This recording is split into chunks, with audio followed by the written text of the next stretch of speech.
أعوذ بالله من الشيطان الرجيم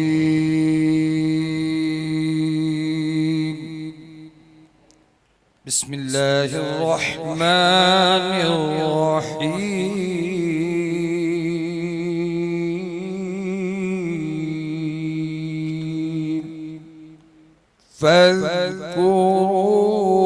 فاذكروني أذكركم واشكروا لي ولا تكفرون. ما شاء الله. يا أيها الذين آمنوا استعينوا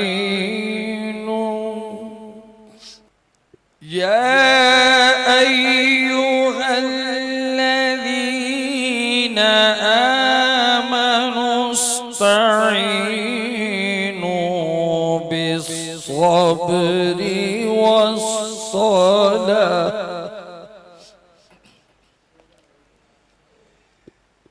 إن الله مع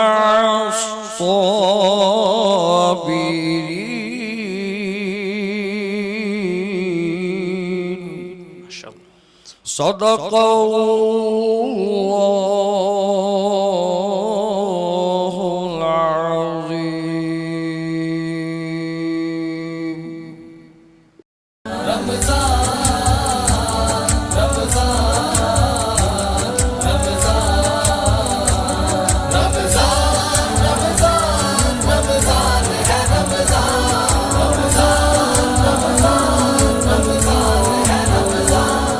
اعوذ باللہ من الشیطان الرجیم بسم اللہ الرحمن الرحیم.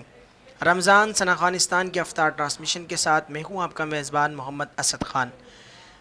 ناظرین کرام، میرے کریم رب نے ارشاد فرمایا یا ایھا الذین آمنوا استعینوا بالصبر والصلاۃ ان اللہ مع الصابرین، کہ اے ایمان والو مدد طلب کرو نماز کے صبر کے ذریعے سے اور نماز کے ذریعے سے، بے شک اللہ تبارک و تعالی صبر کرنے والوں کے ساتھ ہے. آج کا ہمارا موضوع بھی صبر کے حوالے سے ہے کہ صبر کی اسلام میں کیا اہمیت ہے. ہم اکثر یہ جملہ سنتے ہی رہتے ہیں کہ صبر کا پھل میٹھا ہوتا ہے، اور صبر کرنے والے کے لیے کیا انعامات ہیں اور صبر کی کتنی قسمیں ہیں. اس حوالے سے ہم سوالات بھی کریں گے. آج کا ہمارا موضوع ہے صبر کی اہمیت اور صبر کی کتنی قسمیں ہیں اور صبر کرنے والوں کے لیے کیا انعامات ہیں. اللہ تبارک و تعالی نے انہیں کیا انعامات عطا فرمائے گا جو صبر کرے گا.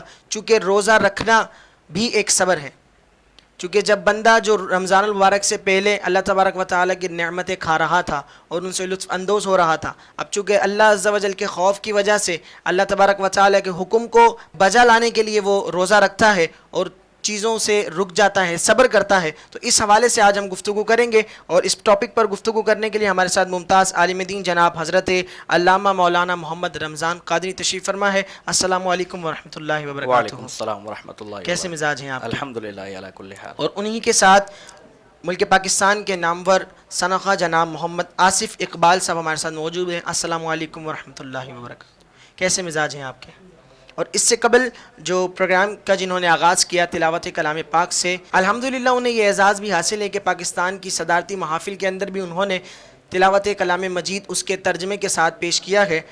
شاہد مقبول اختر قادری صاحب ہمارے ساتھ موجود تھے جو تلاوت کلام مجید برہان رشید پیش فرما رہے تھے. علامہ صاحب، گفتگو کا آغاز کرنے سے پہلے میں چاہوں گا کہ ہم آصف اقبال صاحب سے ایک کلام سن لیں. آصف اقبال صاحب. سیدی یا حبیبی مولائی، سیدی یا حبیبی مولائی، کیجئے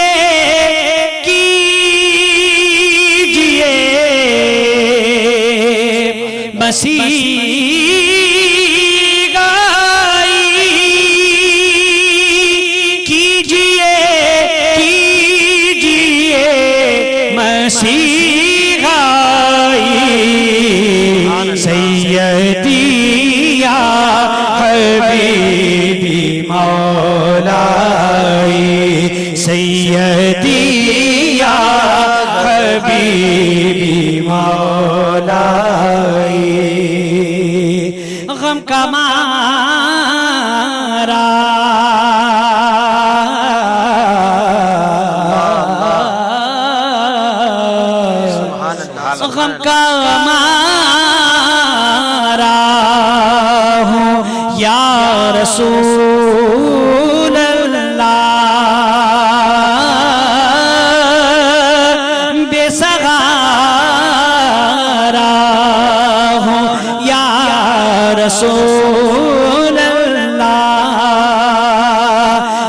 ہمارا ہو یا رسول اللہ،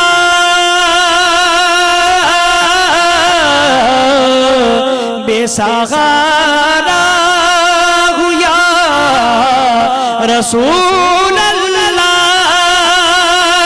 المدد یا کریمی آقائی، سیدی یا حبیبی مولائی، سیدی یا حبیبی مولائی، دل کے روزن سے روز تک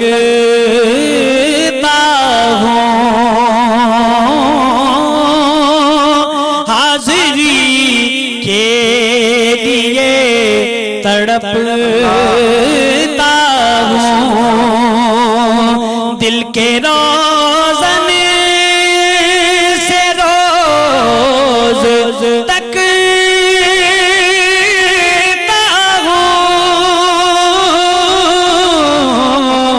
حاضری کے لیے تڑپتا ہوں، او کبھی تو میری بھی سنوائی، سیدی یا حبیبی مولائی، سیدی یا حبیبی مولائی، سیدی یا حبیبی مولائی، دل انجم ہے بے قرار و ملول، بغیر حسنین ہے خدا کے رسول، دل انجم ہے بے قرار و ملول، بغیر حسنین ہے خدا کے رسول، بخش دو جاودان توانائی، سیدی یا حبیبی مولائی، سیدی یا حبیبی مولائی، کیجئے کیجئے مسیح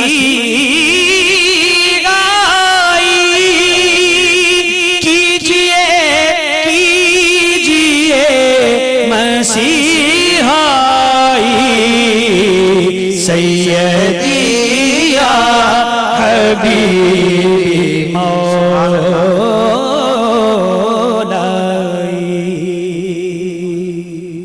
سبحان اللہ سبحان اللہ، ماشاءاللہ۔ یہ تھے محمد آصف اقبال صاحب جو اپنے مخصوص انداز میں آقا علیہ السلام کی بارگاہ میں استغاثہ پیش کر رہے تھے کہ جھولی کو میری تیرے سوا کون بھرے گا، یا رسول اللہ جھولی کو میری تیرے سوا کون بھرے گا، گر تم نہ کرو گے تو کرم کون کرے گا۔ ماشاءاللہ بڑی خوبصورت انداز میں آصف اقبال صاحب اپنی استغاثہ پیش فرما رہے تھے۔ علامہ صاحب ذرا یہ بیان فرمائیے گا کہ قرآن و حدیث کے اندر صبر کی کیا اہمیت آئی ہے؟ نحمدہ ونصلی علی رسولہ الکریم، اما بعد فاعوذ باللہ من الشیطان الرجیم، بسم اللہ الرحمن الرحیم۔ سب سے پہلے تو میں ممنون و مشکور ہوں کہ ثنا خانستان اسلامک پروڈکشن نے مجھے یہاں پر مدعو کیا، اور رمضان المبارک کے مہینے کی یہ پربہار ساعتیں ہم سب کو ایک جگہ پر جمع کر کر اور اس میں بہاریں لوٹنے کا ہم سب کو موقع فراہم فرمائے۔ قرآن پاک میں اور احادیث مبارکہ میں صبر کے حوالے سے بہت سی آیات بھی ہیں اور بہت سے احادیث مبارکہ بھی ہیں۔ چند ایک احادیث مبارکہ میں آپ حضرات کے، سب سے پہلے تو میں قرآن پاک کے آیات سے شروع کرتا ہوں۔ سورہ بقرہ میں اللہ تبارک و تعالی ارشاد فرماتا ہے وَاسْتَعِينُوا بِالصَّبْرِ وَالصَّلَاةِ وَإِنَّهَا لَكَبِيرَةٌ إِلَّا عَلَى الْخَاشِعِينَ کہ مدد چاہو صبر کے ساتھ اور نماز کے ساتھ، وَإِنَّهَا لَكَبِيرَةٌ إِلَّا عَلَى الْخَاشِعِينَ اور بے شک یہ بھاری چیز ہے لیکن جو اللہ کی طرف جھکنے والے ہیں ان کے لیے بھاری چیز نہیں۔ اللہ اکبر، سبحان اللہ۔ اسی طرح ایک اور مقام پر اللہ تبارک و تعالی اسی سورہ بقرہ میں صبر کے حوالے سے ارشاد فرماتا ہے ایمانداروں کو مخاطب کر کے، یا ایھا الذین آمنوا استعینوا بالصبر والصلاۃ ان اللہ مع الصابرین کہ اے ایمان والو صبر اور نماز کے ساتھ مدد چاہو، بے شک اللہ تعالیٰ صبر کرنے والوں کے ساتھ ہے۔ سبحان اللہ۔ اسی طرح ایک اور مقام پر اللہ تعالیٰ قرآن پاک میں ارشاد فرماتا ہے وَلَمَنْ صَبَرَ وَغَفَرَ إِنَّ ذَلِكَ لَمِنْ عَزْمِ الْأُمُورِ کہ بے شک جس نے صبر کیا اور بخش دیا یہ بڑی ہمت والے کام ہے، صبر کرنا اور بخشنا یہ بڑی ہمت والے کام بے ہے۔ شک۔ اسی طرح قرآن پاک کے اور مقام پر اللہ تعالیٰ ارشاد فرماتا ہے وَاصْبِرْ وَمَا صَبْرُكَ إِلَّا بِاللَّهِ سورہ آل عمران کے اندر اللہ تعالیٰ ارشاد فرماتا ہے یا ایھا الذین آمنوا اصبروا، اس سورت کے اندر بھی اللہ تعالیٰ نے صبر کا حکم دیا ایمان والوں کو کہ اے ایمان والو صبر اختیار کرو۔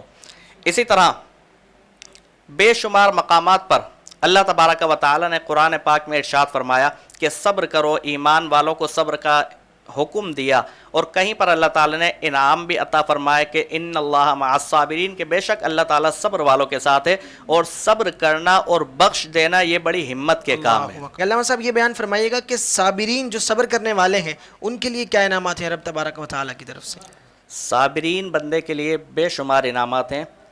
حضرت وہب بن منبع رضی اللہ تعالیٰ عنہ ان سے روایت ہے کہ ایک مرتبہ حضرت موسیٰ علیہ السلام کوہ طور پر گئے، اللہ تبارک و تعالیٰ کی بارگاہ میں عرض کی اے مولا کریم جنت میں کون سی منزل آپ کو زیادہ پسند ہے؟ سبحان اللہ۔ سب سے زیادہ پسندیدہ منزل آپ کی نظر میں کون سی ہے؟ آپ کے سامنے کون سی ہے؟ اللہ عز و جل سے یہ سوال کیا تو اللہ تبارک و تعالیٰ نے موسیٰ علیہ السلام کو جواب دیا کہ جنت کے اندر حضیرۃ القدس یہ منزل مجھے سب سے زیادہ پسندیدہ ہے، اللہ اکبر، سبحان اللہ۔ سب سے زیادہ پسندیدہ ہے۔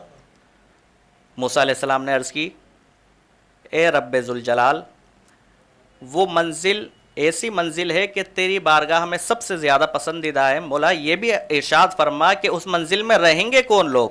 سبحان اللہ۔ اللہ تعالیٰ نے ارشاد فرمایا کہ اس منزل میں حضیرۃ القدس میں وہ لوگ رہیں گے، ایسے لوگ رہیں گے جو دنیا میں مصیبت کو جھیلتے تھے اور مصیبت کو جھیل کر اس پر صبر کیا کرتے تھے۔ اللہ اکبر، سبحان اللہ، سبحان اللہ۔ اللہ تعالیٰ سے عرض کی گئی کہ یا اللہ ان لوگوں کے کچھ اوصاف بیان فرمائیے، سبحان اللہ۔ تو اللہ تعالیٰ نے فرمایا کہ اے موسیٰ وہ ایسے لوگ ہیں کہ جب انہیں کوئی نعمت ملتی ہے تو وہ شکر ادا کرتے ہیں، اور جب ان پر کوئی مصیبت آتی ہے تو صبر کرتے ہیں اور وہ پڑھتے ہیں انا للہ و انا الیہ راجعون، اور یہی لوگ حضیرۃ القدس میں رہنے والے ہیں۔ سبحان اللہ، سبحان اللہ۔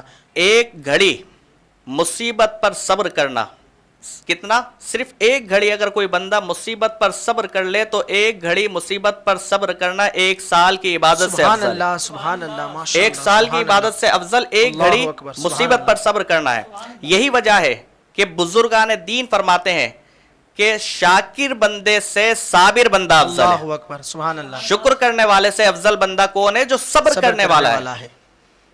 وجہ کیا ہے کہ شاکر بندہ جو ہوتا ہے، جو رب کا شکر کرنے والا ہوتا ہے، تو وہ زیادتی کا حقدار ہوتا ہے، جیسا کہ قرآن پاک میں اللہ نے ارشاد فرمایا لَإِن شَكَرْتُمْ لَأَزِيدَنَّكُمْ اگر تم میرا شکر کرو گے تو میں مزید نعمتوں میں اضافہ فرما دوں گا۔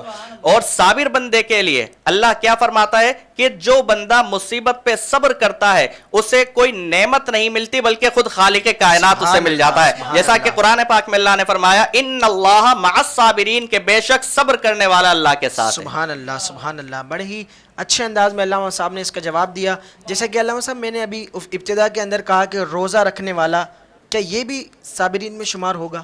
جی جی بالکل، روزہ رکھنے والا بھی صابر ہے، اور حدیث مبارکہ ہے کہ جب شعبان کی آخری وقت تھا، آخری وقت میں حضور علیہ الصلوۃ والسلام نے استقبال رمضان کے حوالے سے صحابہ کرام کو لیکچر دیا، تو اس میں حضور علیہ الصلوۃ والسلام نے ارشاد فرمایا رمضان کے حوالے سے وَهُوَ شَهْرُ الصَّبْرِ، کہ یہ رمضان کا مہینہ جو ہے صبر کا مہینہ سبحان ہے، اللہ۔ یہ رمضان کا مہینہ صبر کا مہینہ ہے۔ اور پھر قرآن پاک میں اللہ ارشاد فرماتا ہے کہ انما یوفی الصابرون اجرہم بغیر حساب، کہ بے شک صبر کرنے والے کو پورا پورا اجر دیا جائے گا بلا حساب، سبحان اللہ، بلا حساب، سبحان اللہ۔ یعنی جتنا بھی صبر کرے گا بلا حساب صبر کرنے والے کو اللہ اس کا پورا اللہ پورا اجر عطا فرمائے گا، سبحان اللہ۔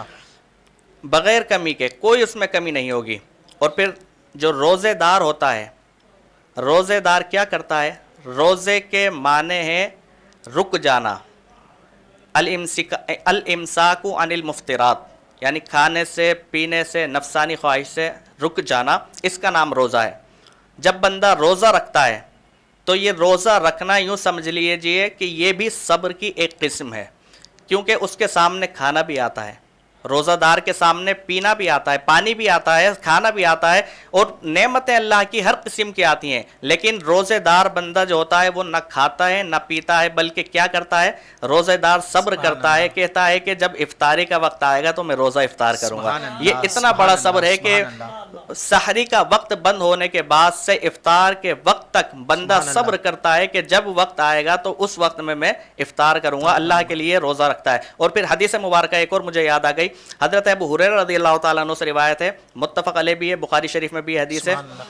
حضرت ابو ہریرہ رضی اللہ تعالیٰ عنہ سے روایت ہے کہ حضور علیہ الصلوۃ والسلام نے ارشاد فرمایا کہ مومن کا عمل بڑھایا جاتا ہے، تضاعف الحسنۃ، مومن کا عمل بڑھایا جاتا ہے، نیکی ایک نیکی 10 گنا سے لے کر 700 گنا تک بڑھائی جاتی ہے، اللہ اکبر، الا الصوم، لیکن روزہ اللہ تعالیٰ فرماتا ہے کہ وہ میرے لیے ہے اور میں ہی روزے کی جزا دوں گا، سبحان اللہ، روزہ میرے لیے ہے اور میں ہی اس روزے کی جزا دوں گا، کیونکہ روزہ دار اپنی نفسانی خواہشات کو کھانے اور پینے کو میرے لیے چھوڑ دیتا ہے، تو لہذا روزہ یہ بھی صبر ہے اور اس کا حساب بے شمار اللہ تعالیٰ اپنی رحمتوں سے عطا فرماتا ہے۔ سبحان اللہ، سبحان اللہ۔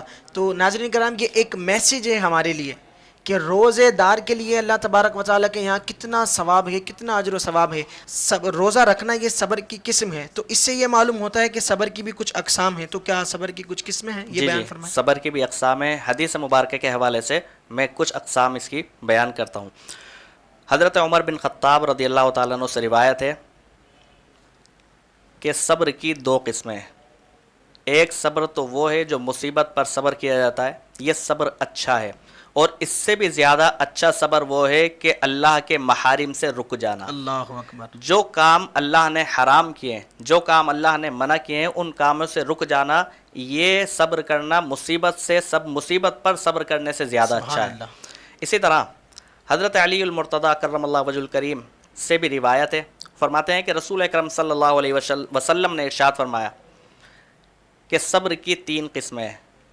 نمبر 1 مصیبت پر صبر کرنا، نمبر 2 اطاعت پر صبر کرنا، اور نمبر 3 معصیت سے صبر کرنا۔ مصیبت پر صبر کرنا، جو شخص مصیبت پر صبر کرے تو مصیبت پر صبر کرنے والے کے لیے اللہ تعالیٰ اس کے لیے لوح محفوظ میں لکھ دیتا ہے اس کے لیے 300 درجات، سبحان اللہ، اور بے شمار اس کے لیے سبحان اجر اللہ، اللہ سبحان تعالیٰ اللہ۔ عطا فرماتا ہے، اور اس کو جنت میں بلند درجے اللہ تعالیٰ عطا فرمائے گا۔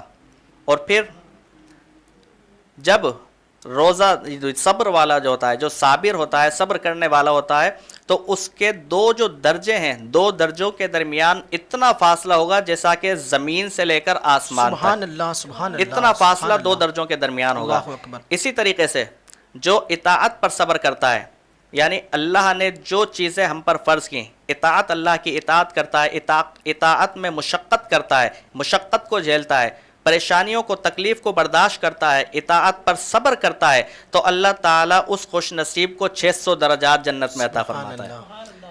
اب ان 600 درجات میں سے 2 درجوں کے درمیان فاصلہ اتنا ہوگا کہ زمین کی شروع کی حد سے لے کر زمین کی آخری حد تک اتنا فاصلہ ان 2 درجوں کے درمیان ہوگا۔ اللہ اکبر۔ اور تیسرا، جو بندہ معصیت پر صبر کرتا ہے، معصیت پر صبر کرتا ہے یعنی کہ اپنے آپ کو گناہوں سے روک لیتا ہے، اپنے آپ کو گناہوں سے بچا لیتا ہے، اپنے آپ کو گناہوں سے محفوظ کر لیتا ہے، تو اللہ تعالیٰ اس خوش نصیب کو 900 درجات جنت میں عطا فرمائے گا۔ سبحان اللہ، سبحان اللہ۔ ان دو درجوں کے درمیان اتنا فاصلہ ہوگا کہ زمین سے لے کر عرش کے آخری حصے تک اتنا زیادہ اس میں درجہ ہوگا، اتنے زیادہ بلند درجات اللہ تعالیٰ معصیت پر صبر کرنے والے کو عطا فرمائے گا۔ سبحان اللہ، سبحان اللہ۔ صاحب آخری سوال میرے پاس ہے کہ بزرگان دین کا صبر کے حوالے سے کیا تھا؟ ایک میسج دیجئے گا، ایک واقعہ بھی بیان کیجئے گا کہ بزرگان دین کا صبر کے حوالے سے کیا کانسیپٹ ہوا کرتا تھا، کیا معاملہ ہوا کرتا تھا؟ حدیث مبارکہ ہے حضرت ابو طلحہ کے حوالے سے کہ حضرت ابو طلحہ اور آپ کی زوجہ کا واقعہ صبر کے حوالے سے بڑا مشہور ہے۔ واقعہ یہ ہے کہ حضرت ابو طلحہ اور آپ کی زوجہ جو تھی ان کے پاس ایک ہی بیٹا تھا اور اس بیٹے کا انتقال ہو گیا۔ حضرت ابو طلحہ گھر پر موجود نہیں تھے تو آپ کی زوجہ نے اس بچے کو رکھا۔ جب حضرت ابو طلحہ رضی اللہ تعالیٰ عنہ گھر پر آئے تو آپ آنے کے بعد جو آپ کی زوجہ آپ کی خدمت کیا کرتی تھی، جو کام کیا کرتی تھی، سارے کام انجام دیے۔ پھر اتنے احسن انداز میں آپ کی زوجہ نے اپنے شوہر نامدار سے پوچھا کہ اگر کسی کی امانت ہمارے پاس رکھی ہو اور وہ اپنی امانت واپس طلب کرے تو کیا کرنا چاہیے، ہمیں کیا اس کے لیے کرنا چاہیے؟ تو حضرت ابو طلحہ رضی اللہ تعالیٰ عنہ نے ارشاد فرمایا کہ اگر کسی کی امانت ہمارے پاس موجود ہو تو ہمیں چاہیے کہ اس کی امانت ویسے ہی واپس اس کو کر دی جائے۔ سبحان اللہ۔ آپ کی زوجہ نے جب یہ الفاظ سنے، جب یہ بات سنی تو آپ کی زوجہ کہنے لگی کہ اللہ تبارک و تعالی نے ہمیں جو بیٹا عطا فرمایا تھا اس نے یہ اپنی امانت واپس لے لیے، میں نے اس پر صبر کیا اور آپ بھی اس پر صبر اختیار فرمائیے۔ سبحان اللہ، سبحان اللہ۔ یہ میسج ہے، یہ انتہائی خوبصورت میسج ہے ان ماؤں کے لیے کہ جن کے بیٹے چھوٹی عمر کے اندر یا نوجوان دنیا سے چلے جاتے ہیں تو وہ شکوہ کر رہی ہوتی ہیں۔ بسا اوقات تو یہ دیکھا گیا ہے کہ وہ رب کی بارگاہ کے اندر شکوہ کرتی ہیں، رب یہ کیا کیا، جب لینا ہی تھا معاذ اللہ تو پھر دیا کیوں؟ اس طرح کے جو سوالات ہیں تو ان کے لیے خوبصورت میسج ہے کہ اللہ تبارک و تعالیٰ کی چیز تھی، اللہ تبارک و تعالیٰ نے لے لی ہے اور اس پر صبر کریں گے تو اللہ تبارک و تعالیٰ ہمیں انعام و اکرام سے نوازے گا۔ بڑی خوبصورت انداز میں علامہ صاحب صبر کی اہمیت کو بیان فرما رہے تھے۔ پروگرام کے آخر میں ایک کلام شامل کرتا ہوں اور اسی کے ساتھ ہی اپنے میزبان محمد اسد خان کو اجازت دیجیے گا۔ اگلے پروگرام تک کے لیے اللہ نگہبان۔ اپنے دامان شفاعت میں چھپائے رکھنا، اپنے دامان شفاعت میں چھپائے رکھنا، اپنے دامان شفاعت میں چھپائے رکھنا، اپنے دامان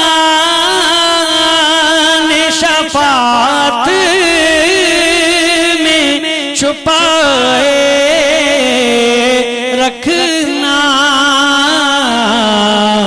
میرے سرکار میری بات بنائے رکھنا، میرے سرکار میری بات بنائے رکھنا، میرے سرکار میری بات بنائے رکھنا،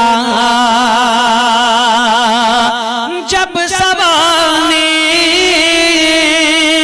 پہ خورشید قیامت آئے، جب سوانیز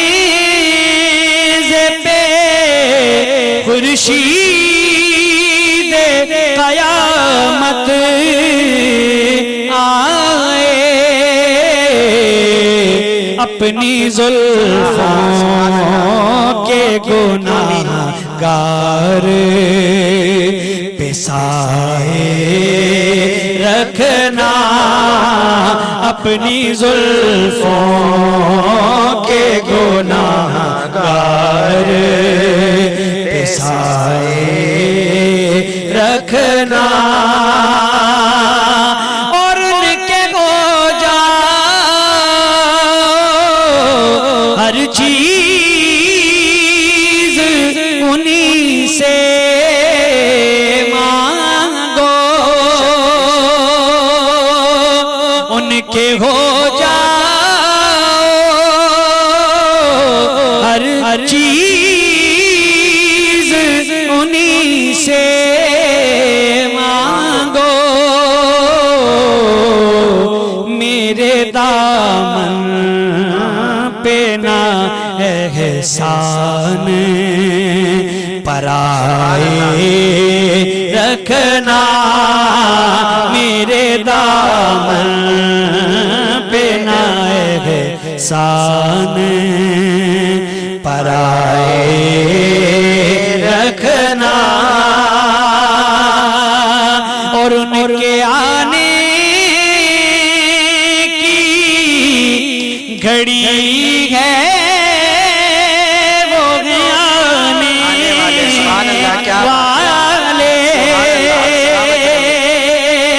ان کے آنے کی گھڑی ہے وہ آنے والے،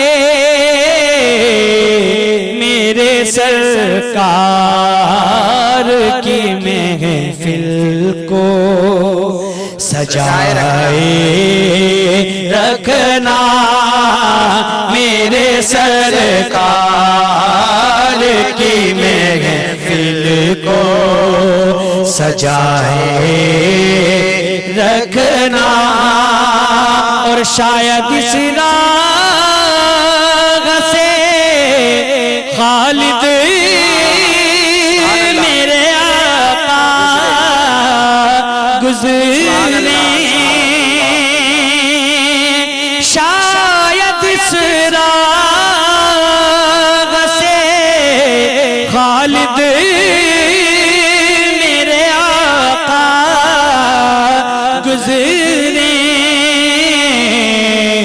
اپنی پلکوں کو سرے راہ بچھائے رکھنا، اپنی پلکوں کو سرے راہ بچھائے رکھنا، میرے سرکار